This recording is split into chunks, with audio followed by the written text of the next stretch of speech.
Abantu abateganisiibwe nibaruga omu byaro bishatu ebirimu omugambi y'okubanza ahu baferirwe abantu batano. Bujaria y'okubanza ahu baferirwe omuntu omwe, Kihabwemi South nayo ahu baferirwe omuntu omwe kandi byona biriho omu bwire obw'emyaka 2. Omwanya ogu ahu batwire nibatimba efeeza nigushangwa omu kyaro ekya Mugabi. Ekirukire kubaho n'orw'okubanza orw'esaabiti ehwire ahu abaana bashatu hamwe na nyina waabo bagwire omu mwanya ogu kandi bakafeeraho omu kyaro nikyo kimwe. Ab'ekitongore ekya Mechanized Agro Uganda Limited nibo batungire okwikirizibwa okuruga omu b'ekitongore ekya National Environment Management Authority NEMA okugira ngu babase kutimba gold okuruga omu mwanya ogu hamwe n'abebembezi aba district ya Kikuube.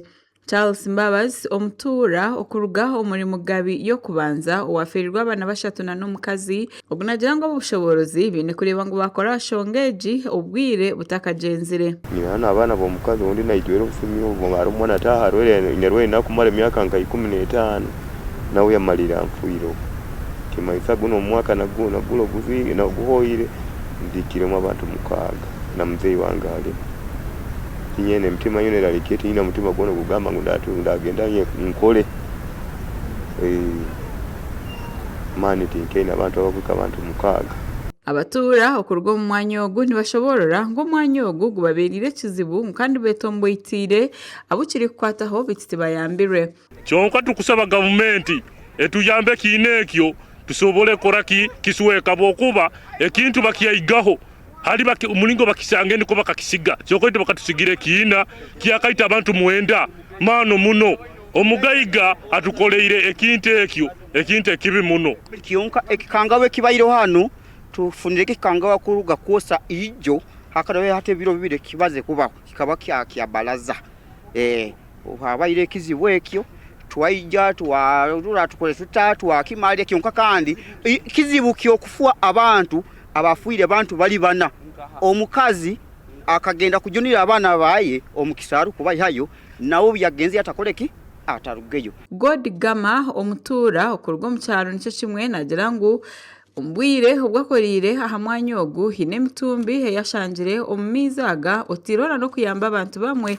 abari kuba bari hikugwamu kubanka ruga busoga by'amaizi mbimanyire kyokka baitu nkwewuninkirira mu kichweka namba lindi mukwezi 10 noyama abantu olundi 2 ati lero nga kununyirema abantu 4 omukazi n'abaana. Abebembezi bashaba nkagire kyakorwa na munonga okuruga mu byo kwerinda akakiiko aka district kari kwebembera RDC Godwin Angalia. Tugenda kukora baitu kikozere kya kandi tukaino kunira ngo kakuba government etaruga yekatuyamba ekine kikyasobora kuita kako babire bakigalire abantu banabe batakusagenda kugwo mukino mubona bakafa bakahwerekera hati doro musajje kayayone hoiro murundi gumo omukazi n'abaana basatu ubona ko bane bahonderangana nonkusabira abebembezi batayi bange gali mananu tukole hamu turwanire hamu obokubata abataka babihirwe muno ati kyalero kino tugenda ombugenyi tugenda hanfu ntubaza na program za government baitu abataka bangire. Joseph Garhanga nagira ngu itakeri bakarihereza ab'ekitongore ekiri kutimba efeeza okumara emyaka 2 okugira ngu bakorere omwanya nigo gumwe.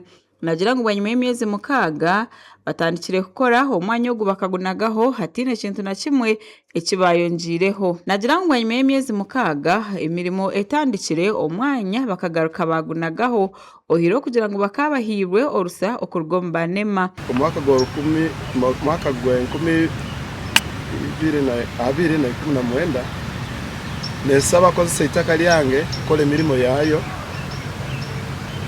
bakaleta ebyoma bamazire kumpa akarenti bikirize batandika kulima ekidibeki obo bamazire kundaganiza ngo bayina ipapura kuruga mu office ye environment ya NEMA. Godwin Angalia ori RDC wa Kikuube nagira ngu district neija kureba ngu yazitera omwanya ogu okugira ngo abantu bareke kuferamu. Tugenda kufensinga ekikarekyo ike kuija then tuingejingire Ministry of Environment, that is NEMA, turole mu line ya restoration. Gashakwa Gad asaba ahabwa Tayari West.